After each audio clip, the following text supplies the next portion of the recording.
From the archives, E.N.D here. From the archives, Dominaria. Dominaria was released in April 2018, and at that time everyone was excited about this set. First of all, we are going back on Dominaria, a plane which wasn't visited for a quite long time, and its Dominaria is the plane where Magic the Gathering was born. Second, and what I consider the most important factor, the return of Richard Garfield on the design team. Let's start cracking this box. The seal is gone. The white booster packs of Dominaria. As I said, Dominaria, everyone was excited about this set. Everyone. We're talking April 2018. Everyone was excited. Dominaria, very good set. Overall, it was a very good set. It was focusing a lot on legendary creatures, and there's the first rare card, Isolated Chapel, one of the enemy check lands, or as I know them as the Innistrad lands. That was the land cycle of Dominaria. As I said, these are from my archives.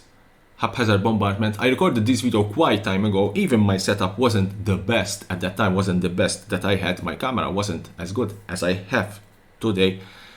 And even camera angle, lighting wasn't the best. But still, it's a nice box opening. Grand Whirla Rada. That was a foil.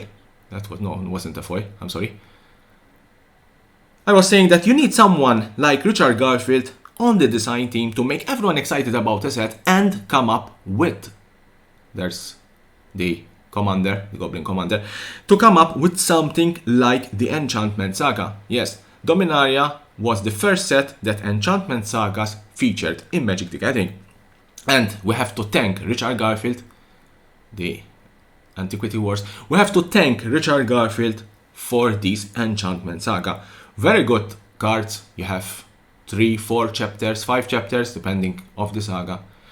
That's one of the saga, the Mendling of Dominaria.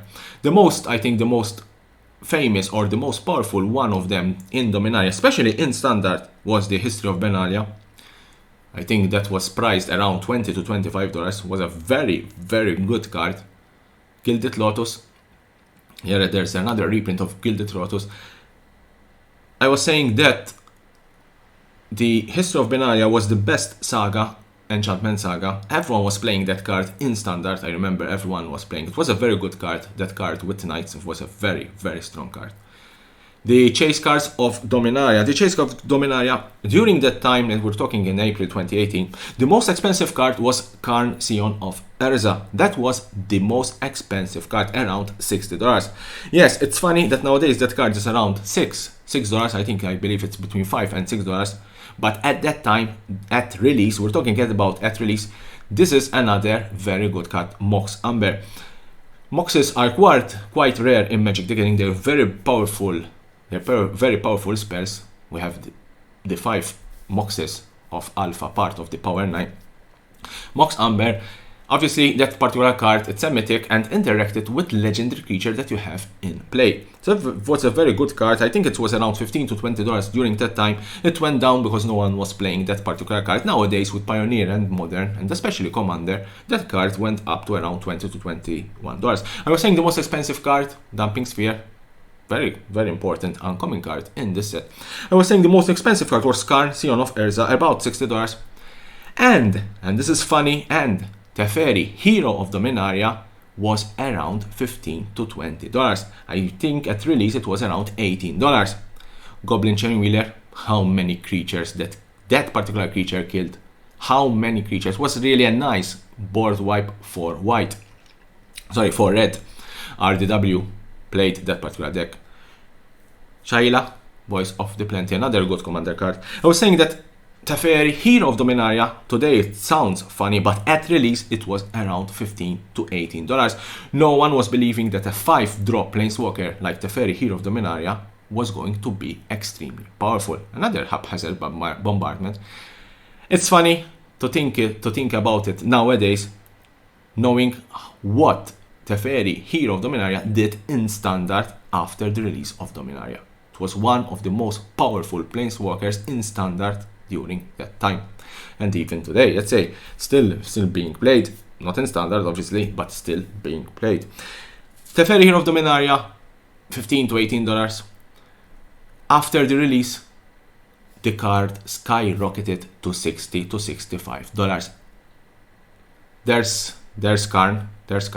I told you this was the most expensive and the most chased card during that time. Karn, Scion of Erza. That was the most expensive card. As I told you today, it's funny because that card is not that much expensive nowadays, but during that time, that was the most expensive card. Teferi of Dominaria dominated Standard. It destroyed Standard, and it was really strange. That particular card didn't see a ban in Standard. Teferi Hero of Dominaria wasn't banned in Standard. I think it's quite curious why a card so powerful, a card that dominated Standard so much, wasn't banned, but that's history. More chase cards. I said there's Mox Amber, now it's a very expensive card. There were quite interesting couple of cards, especially for Commander. There was Lyra, Dawnbringer, a mythic white card, and there was also Maldrata. Maldrata was first printed in the set of Dominaria. Now it was reprinted as one of the etched foils in Commander Legend. That's a quite interesting Erza's Renus Blast. Dominaria, the set of Dominaria, let's say, it explored the history of Dominaria. Dominaria was the plane where the first sets, there's another enemy checkland.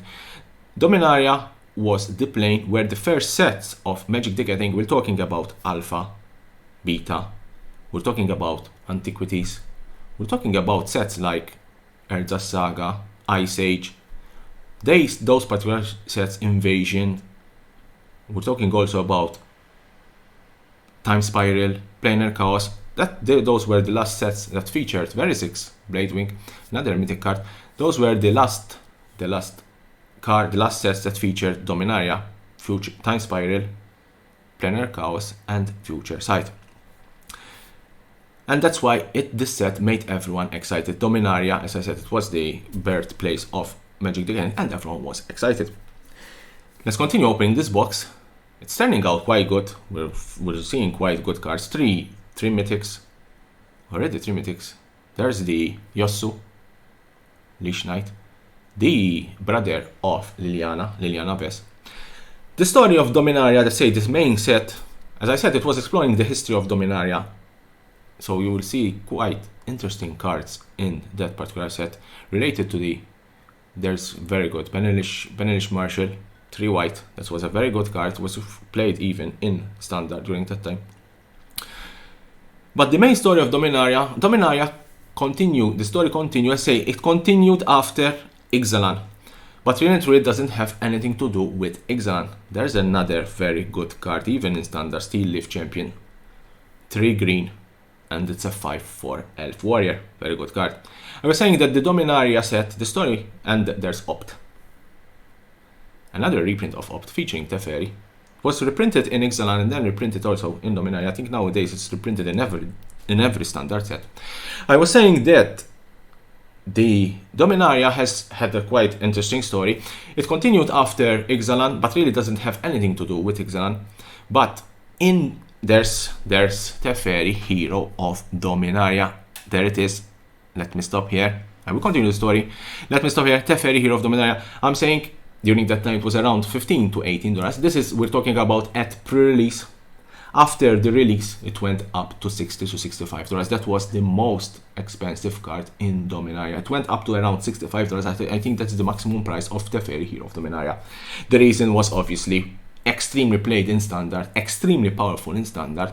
It's also played in a couple of modern decks, and nowadays I think also Pioneer, but during that time Standard was dominated by Teferi, Hero of Dominaria. 5-drop Planeswalker, it did everything. Really, and really did everything.